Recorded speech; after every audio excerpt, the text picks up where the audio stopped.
Houston Rockets owner Tilman Fertitta. He also owns more things than we can actually list and fit on a graphic. We're going to shut up and listen to you talk about your new book here in a second.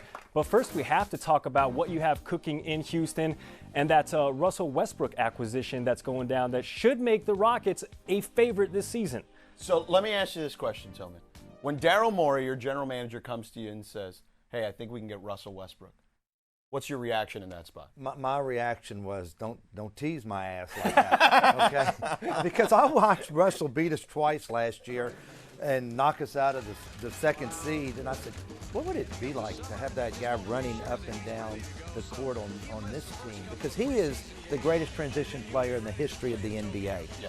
And it is truly exciting. And you know how lucky I am to have two $40 million players on my team? If there is a guy who could sign that, it's actually, you're that guy, yes. Let's talk about one of those $40 million players, James Harden. He's been that cornerstone of that Rockets franchise the last, half decade or so. Did you sign off on him being able to pull up with that one-legged three-pointer that he showcased against the Shanghai Sharks yesterday? He's been working on that all summer. Okay. And that son of a gun is really proud of it. Sure. I want to see when he does. I want to see when he does it in that first game what Mike's going to say to him. I can tell you what Mike's going to say to him. You better make it. Yeah, exactly. That's exactly what he's going to say. Now there's going to be a lot of expletives coming out of Mike D'Antoni's mouth at that point. Speaking of Mike D'Antoni, there's been a lot of commentary about his contract negotiation. I know that you've said that you expect him to be the coach beyond this season. What seems to be the holdup, I guess, on trying to lock in Mike D'Antoni for the future beyond this particular season? We tried, and he's represented extremely well. There's some really good agents out there, and he has a really good agent. And we just did not come to terms this year, and they wanted to play out the year, and I hope that we do really well, and I think Mike's the right guy for this team, and he's going to be coaching for a long time. But my state of mind is you're under contract, so I didn't even know we were going to be negotiating during the year after this year, and I'm just not worried about it, and I don't think Mike's worried about it. Gotcha. Mike is the right guy for this team, and y'all can just book this. I promise you'll probably see Mike back next year after this year. Okay. Speaking of booking this, let's book this. Shut up and listen. This actually has a ton of recipes as to why and how you got to the position you're in right now. We'll call them Tilmanisms. You have 6 of them. Be the bull, no spare customers, change, know your numbers, the 95-5 rule, and take no out of your vocab. Which one of these would you say is the main course out of this menu here? I think all of them are real important, and that's just 6 of probably 50. But all of those are so important, and you can relate it to basketball. You can relate it to anything.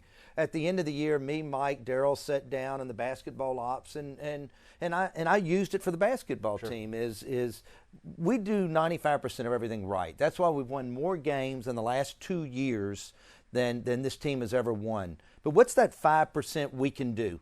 And they said we need to up our game. We need to move a little quicker, and we found that 5%, and we think Russell is that 5%. All right, let's get into your squad all time here. You've been a Rockets fan since when?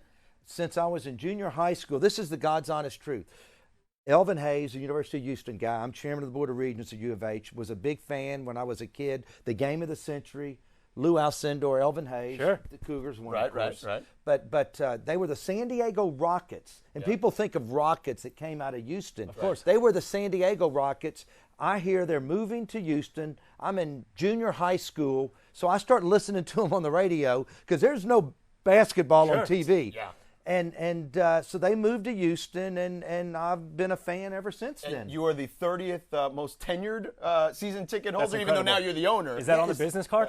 Keep that on the business card? Most tenured season ticket holder. Isn't that crazy? And my season ticket people told me that, but I didn't even think about it. But when you go back 40 years, that's people pretty wild. At some point give them up or they check out on us, one of the two. Yeah, it happens sometimes. All right, there will be no checking out this season. Right, for sure. Not for you. Now, you have discussed your Mount Rushmore of all-time Houston Rockets. Let's take a look at some of the guys here that we've got. You've got Akeem Olajuwon, I believe.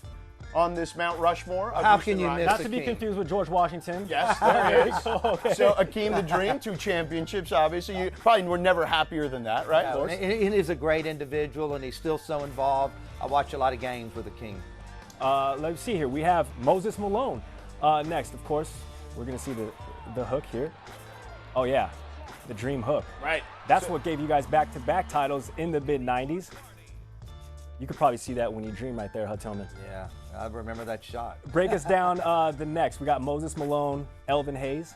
You know, Moses Next. Malone was just unbelievable. Sure. The greatest rebounder ever. He was just great. I mean, what's amazing is the great centers that Houston has had. When you look at Akeem and Moses and Elvin. Yeah. And let's take a look at Elvin, obviously, and Moses. Well, Moses in action first, and then we'll get to Elvin Hayes. Look, yeah, Moses Malone, when you think about just his career, people talk about how Shaq was the most dominant center, and he was in his particular era. Moses Malone is in that conversation when you think about it all the time. I mean, he'd had 30 rebounds in a game. Yeah. I mean, just crazy. Yeah. So, of course, Elvin Hayes, as we mentioned, we'll watch his footage here in just a second. And then we saved the best for last for you. The big reveal. Yeah, the best for last because he is currently on your roster. Your general manager says that this man is the greatest offensive player in the history of the sport, and he is Mr. James Harden. the beard. Yes, There the we go. beard. Yes. And there's the beard right there. Is that Abraham or is that James? There it is. Exactly. There's James Not right to be there. confused. Yeah. Who is the toughest to keep off this list?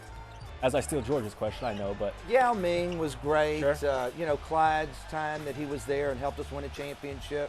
Tracy McGrady, Calvin Murphy, you know. Oh, people sure. forget Yeah. how great Calvin best Murphy wardrobe. was. You can't sleep on Murph's wardrobe too. Of course. Yeah, I just got a text from T-Mac. He's like, how did you leave me off the list? It was an accident. Y'all asked me too quick. Thanks for watching ESPN on YouTube. For more sports highlights and analysis, be sure to download the ESPN app. And for live streaming sports and premium content, subscribe to ESPN Plus.